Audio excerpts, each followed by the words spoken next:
Hey guys, good morning. It's February 26th, 2022. And today we're still in chapter 16. We're actually going to be just going over one verse. This verse may convict some people, probably convict a lot of people. But I think it stands alone for that exact reason. So we're in chapter 16, verse 6. And the reason this stands out is because of the harshness of this.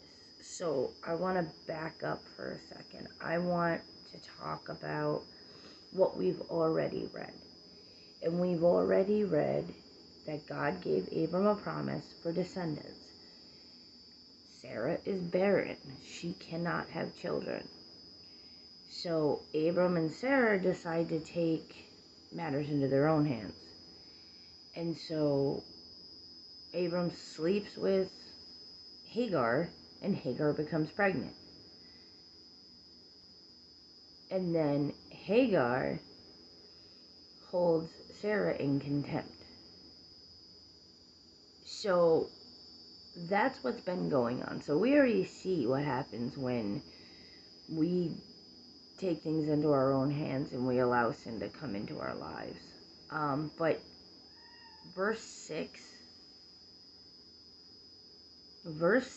kind of, like I said, convicts. So I'm going to read it. Abram replied, "Look, she is your servant, so you deal with her as you see fit." Then Sarah treated Hagar so harshly that she finally ran away. Now, let's think about this. Let's break this down for a minute. Abram and Sarah took it upon themselves, decided that they were going to, in essence, impregnate Hagar, and then treat her horribly because of it, to the point of where she ran away.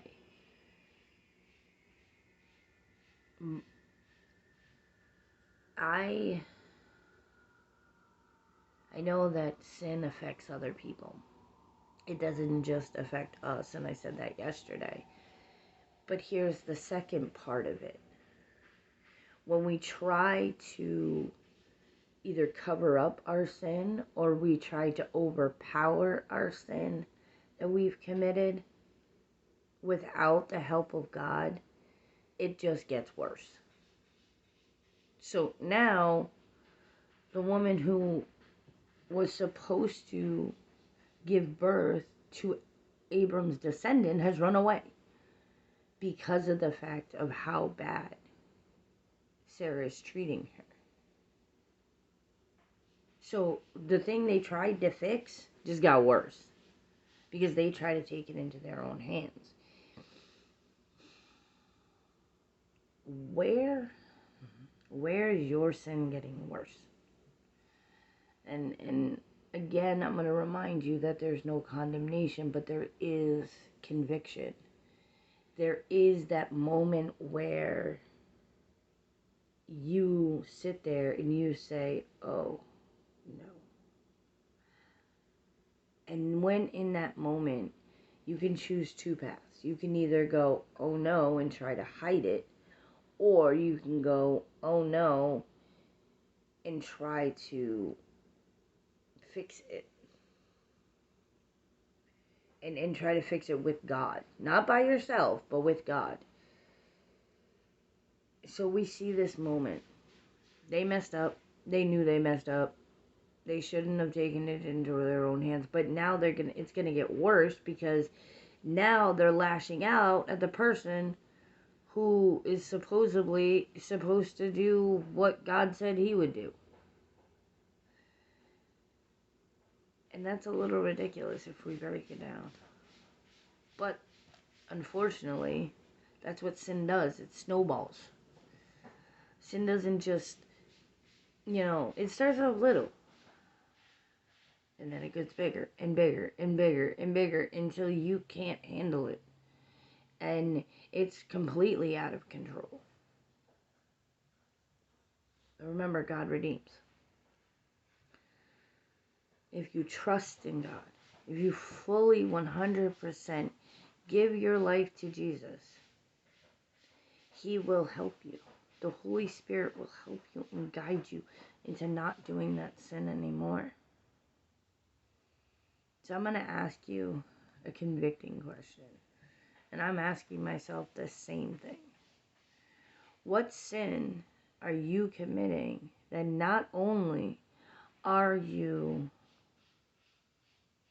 trying to fix on your own, but that because of the sin that you're committing, others are being affected?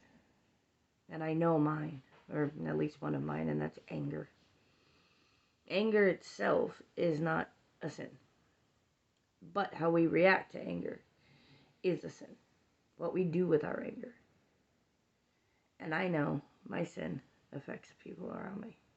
Because when I get mad, and I get vicious. But I have to repeatedly, over and over again, ask the Lord to help. Say, please help me not be angry. Help me, guide me through it so that I can be patient instead of angry. That I can have words that are going to encourage instead of words that are going to discourage and hurt. So where is that in your life? Where is that in your life where your sin is not only affecting you, but affecting other people? And where is it that it's starting to snowball? I hope today you see Jesus in all you do. And I hope, honestly, that you don't feel condemnation by this question, but you find conviction and you work with the Lord on helping you with this. And I hope that you see God's promise all around you today. And I will see you guys tomorrow. Bye.